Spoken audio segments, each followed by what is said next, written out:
la 7e étape de ce Tour 2012. Aujourd'hui, c'est l'étape la plus courte, 74 km 500. Mais avant de vivre cette étape, revenons sur quelques événements marquants d'hier. Une étape qui a connu pas mal de rebondissements. Cette étape longue de 170 km a démarré sur des chapeaux de roue dès les premiers kilomètres avec de multiples attaques et contre-attaques. Dans ce ballet d'action, 3 hommes réussissent à se faire la malle. Et derrière, les Burkinabés travaillent pour réduire l'écart. Le peloton est à vive allure.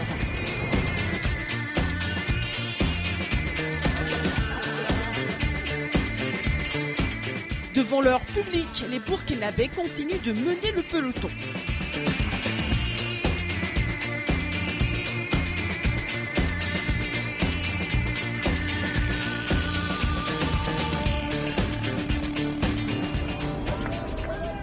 Et derrière, ça casse.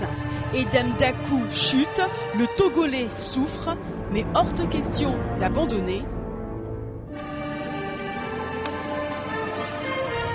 L'épervier repart.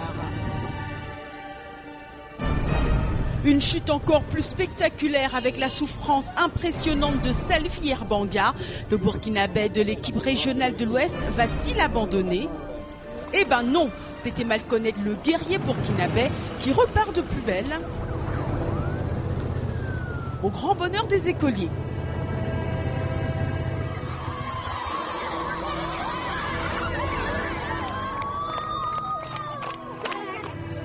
Devant, les 4 hommes du groupe de tête continuent leur échappée. Le Belge Tom Vandenbusch, les Algériens Faisal Hamza et Hichem Chaban et le Néerlandais Wouter de Groot qui produit une accélération que les autres ne peuvent contrer.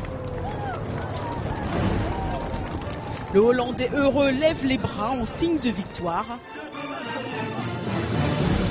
Énorme joie néerlandaise. Rasmane Ouedraogo conserve le maillot jaune et au classement général, Aziz Nikiema, toujours 2e, est à 1,33 du patron.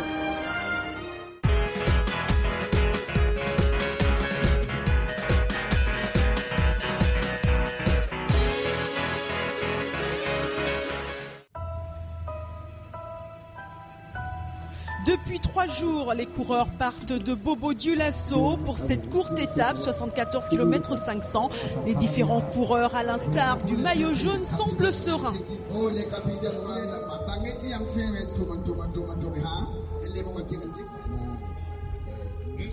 Il va encore faire chaud ce matin, les Sénégalais l'ont bien compris. Hydratation maximale, surtout qu'ils reviennent au Faso après plusieurs éditions d'absence. Un retour dur. Cette année, on n'a pas bien préparé ça. J'ai dit tout à l'heure qu'on n'a pas bien préparé par rapport aux autres années. Ici, le Burkina, ils ont fait presque 5 mois d'entraînement, 5 mois de regroupement. Par rapport à nous, on a fait juste que 2 semaines d'entraînement. C'est sûr, entre 2 semaines et 5 mois de préparation, il y a comme une différence. Les Burkinabés, eux, sont souriants, voire riants. Et même Salif Yerbanga, qui avait lourdement chuté hier, est là.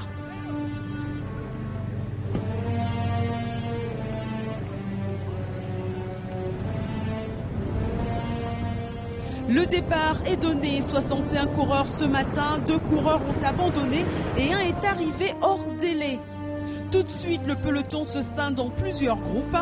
Dans le groupe de tête, l'on retrouve les 4 porteurs de maillots, le jaune, le vert, le rose et le blanc. Et puis, coup de frayeur, Rasmane Ouedraogo a un problème de vélo, mais le maillot jaune repart immédiatement à l'assaut. Rasmane Ouedraogo recolle rapidement au groupe de tête, un groupe mené par le Belge Point de Mwink qui aime bien les étapes courtes. À l'approche du premier sprint intermédiaire à l'école de Thiara, ça s'emballe et bonne opération de Marcus Van Berg. Le groupe maillot jaune roule tranquillement.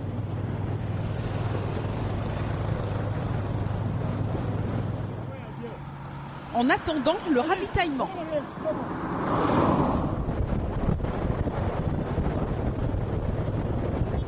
Les Allemands décident de prendre les choses en main et d'accélérer. car un autre groupe de poursuivants suit bien derrière. Encore tout frais, au deuxième point chaud à Piendi Badara, grosse lutte entre Marcus Van Berg et Aziz Nikiema. Et c'est finalement l'Allemand qui l'emporte.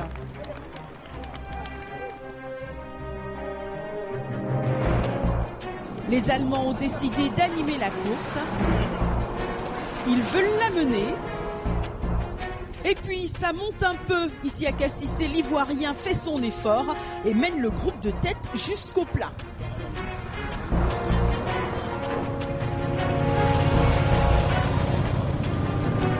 À 25 km de l'arrivée, les Allemands mènent toujours le train. Le maillot jaune est toujours bien placé. Et puis, encore une crevaison pour Leander Schreurs, lui qui avait déjà crevé à 2 reprises hier. Le Néerlandais, l'un des principaux adversaires du maillot jaune au classement général, fait son effort et rattrape le groupe de tête. Derrière, les différents groupes arrivent à vive allure, mais l'écart se creuse de plus en plus entre eux et le groupe de tête. L'écart est de 2 minutes 35 avec le dernier groupe et il ira en augmentant.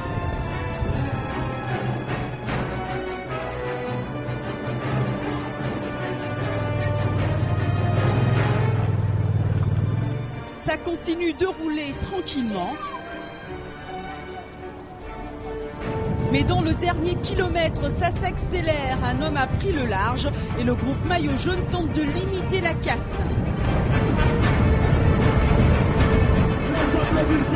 Cet homme, c'est le Belge Koen De Muynck qui remporte sa 3e victoire d'étape.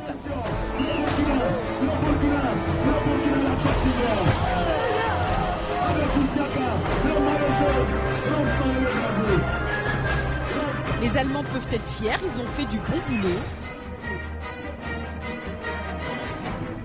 Et coup de chapeau également pour l'Ivoirien Isiaka Fofana, 2e. Le Belge Koen De Muynck savoure donc une 3e fois le podium. Et l'Allemand Marcus Van Berg est 3e. Rasmane Ouedraogo conserve le maillot jaune. Au classement général, Aziz Nikiema est à 1,32 du leader et Günther Kulit sort du haut du tableau. C'est un village typique à l'ancienne. Les maisons sont faites en torchis. Il est situé à 30 km de Bobo Dioulasso. Son nom, Koumi Boubou.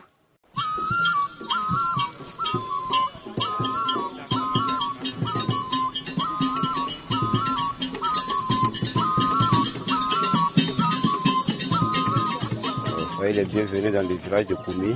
Dans les villages, il y a plusieurs choses. Il y a des gens qui travaillent avec la main. Il y a les forgerons, il y a des gens qui décorent des gourdeaux. Et ces gourdeaux, c'est une gourde. Ça se compte comme en sous forme de calebasse. Tu découpes le bout et puis tu fais une fermeture avec une corde comme ça en main. Tu la tiens, tu peux mettre ton tout, la pâte dedans, de l'eau. Une fois si tu as un peu faim en brousse ou bien tu as enduit des bois, tu enlèves l'eau. Et si tu as la sauce, tu prends ta pâte là-dedans et puis tu manges. Au recensement dernier, 499 personnes. Avant, c'était des maisons en étage. Tout le village était construit en étage. Donc, en ce moment, aux temps anciens, les hommes habitaient en haut et les femmes et les enfants en bas. Alors que nos habitations ici dans le village, dans l'ancienne partie, c'est un village qui n'a jamais été cassé par les rois, donc qui ont passé depuis le 15e siècle. C'est une terre qui est creusée, la même terre du village là, la terre rouge. Donc, on la creuse, on la mouille avec de l'eau. Les cailloux là, tous les cailloux que vous voyez sur le mur, c'est creusé avec la terre.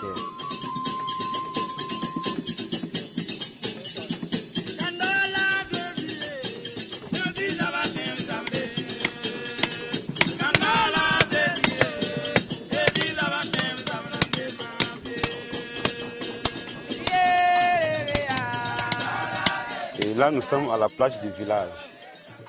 C'est là qu'on fait les cérémonies, la danse du dos, la danse de mariage.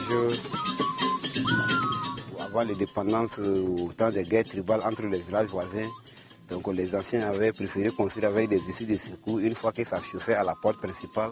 Donc les habitants de la maison pouvaient s'échapper avec l'issue de secours par un coup de pied ou bien par un coup d'épaule. Alors ici nous sommes devant les fétiches du village de Komi, les fétiches de protection. On fait des sacrifices ici avec des cabris, des moutons, de la volaille, des pétards, de la volaille plutôt. Alors nous sommes devant la rivière Pou. Et c'est à base du nom de la rivière qu'on a donné le nom du village.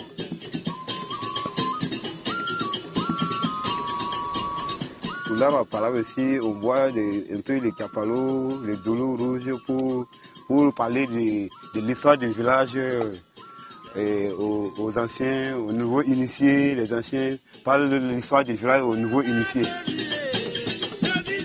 Décidément, Cohen de Mouink aime les étapes courtes. Après avoir remporté la 5e étape longue de 84 km 600, voilà qu'il remporte celle-là 74 km 500. Belle victoire donc pour l'Allemagne. On se retrouve demain pour la suite de nos aventures sur TV5 Monde, bien sûr. Salut.